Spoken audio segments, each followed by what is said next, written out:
La matinale de Radio Classique avec David Abiker. Stéphane, dans les voies de l'économie aujourd'hui, le directeur de la rédaction du magazine Investir. Bonjour François Monnier. Bonjour Stéphane. Vous êtes venu un jeudi, ça change, jeudi de manifestation. L'intersyndicale aujourd'hui appelle à la grève et à la manifestation pour une meilleure justice fiscale.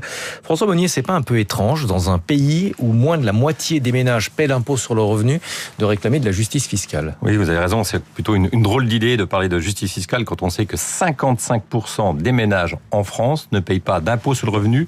57% des Français sont bénéficiaires nets. Ça veut dire quoi? Ça veut dire qu'ils reçoivent plus de prestations qu'ils ne cotisent.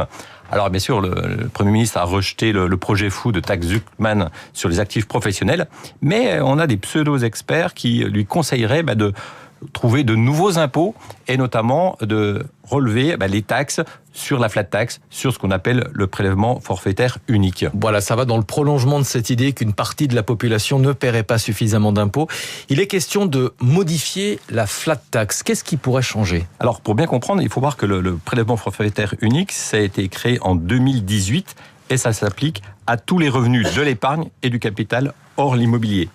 Ce taux de prélèvement forfaitaire unique, ce PFU, il est de 30% depuis 2018 et il s'appuie sur deux piliers. Un premier pilier, 12,8% d'impôt sur le revenu et un deuxième, 17,2% de prélèvements sociaux. Dans les prélèvements sociaux, vous avez la CSG, la CRDS, le prélèvement social, la contribution additionnelle, le prélèvement de solidarité.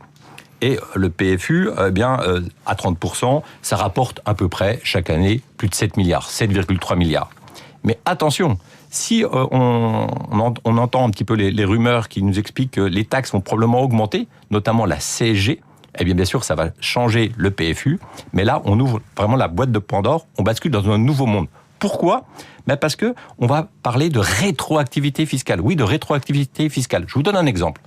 Aujourd'hui, on a en France 7,3 millions de PEA, de plans d'épargne en action.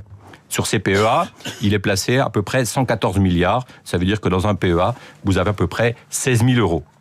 Ce PEA a été créé pour encourager l'investissement de long terme. On a besoin, en France, d'actionnaires français pour être actionnaire d'entreprises françaises. Et au bout de 5 ans, dans ce PEA, vous ne payez pas d'impôt. Donc, on oublie les 12,8% et on se concentre sur les 17,2% de taxes.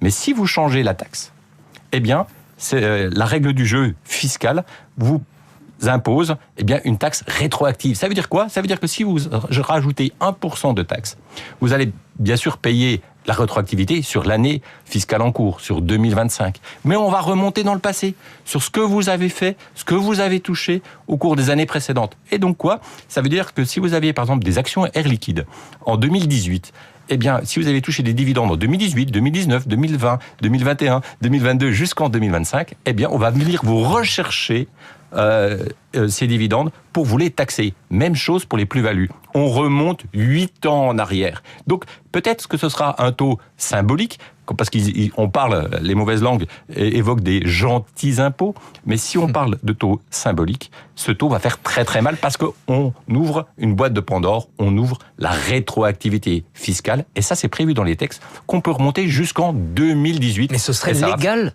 8 ans de rétroactivité fiscale, est-ce que ce serait légal? On imagine que ça va être contesté devant les tribunaux si jamais c'est appliqué.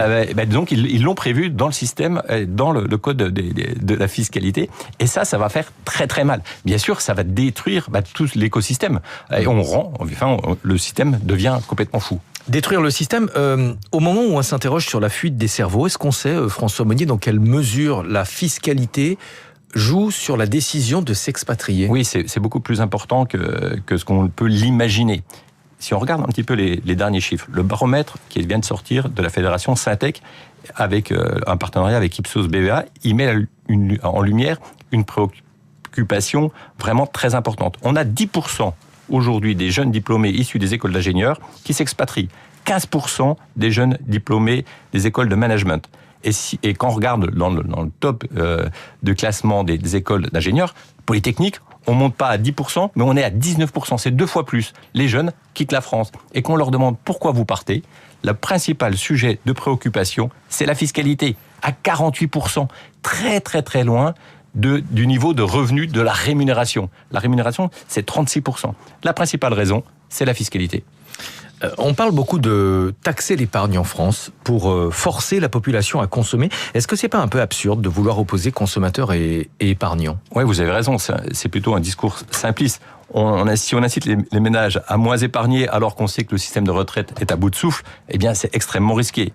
Si on veut qu'il y ait moins d'actionnaires français pour avoir plus d'actionnaires étrangers dans les entreprises françaises, ça n'a pas de sens, bien sûr, alors qu'on parle de réindustrialisation. Et puis, bien sûr, on a besoin de Français qui investissent dans l'assurance vie. Je vais vous donner un chiffre, Stéphane. Aujourd'hui, lorsqu'un Français achète un contrat d'assurance vie en euros et qui met 100 euros, eh bien, dans ces 100 euros, 25% sert à acheter de la dette française. Et donc, si on réduit le nombre d'épargnants ou le montant placé, eh bien, on aura moins d'acheteurs de notre dette et on va plus dépendre des investisseurs étrangers. Et ça, c'est vraiment pas l'objectif. Un mot de Investir qui sortira dans les kiosques samedi. Vous allez parler cette semaine de la gestion passive. Oui, on va parler bien sûr d'abord des impôts, parce que la seule façon de tuer le capitalisme, c'est ce que dit Karl Marx. Il faut des impôts et toujours plus d'impôts. Et on est en train d'en prendre le chemin. Et on va parler aussi des ETF, de la gestion passive. La meilleure façon d'acheter facilement, pas trop cher, des produits et des actions dans le domaine de l'intelligence artificielle, dans le domaine des plans de relance en Allemagne ou encore dans d'autres thématiques. Merci François Monnier. Vous avez cité Karl Marx. On verra si vous avez le droit de revenir la semaine prochaine. Je vous donne un chiffre pour terminer. 500 milliards de dollars. Le patrimoine d'Elon Musk a brièvement franchi la barre des 500 milliards de dollars selon Forbes. Si on lui faisait payer la taxe Zuckman, ça représenterait 10 milliards de dollars. Il n'est pas prêt de s'installer en France. Merci à tous les deux. Stéphane, à demain, 6h pour la matinale de l'économie. À suivre les coulisses de la politique, l'exécutif pas vraiment inquiet du mouvement social d'aujourd'hui. Mais tout de suite, et si nous parlions français, voici Karine Dijoux.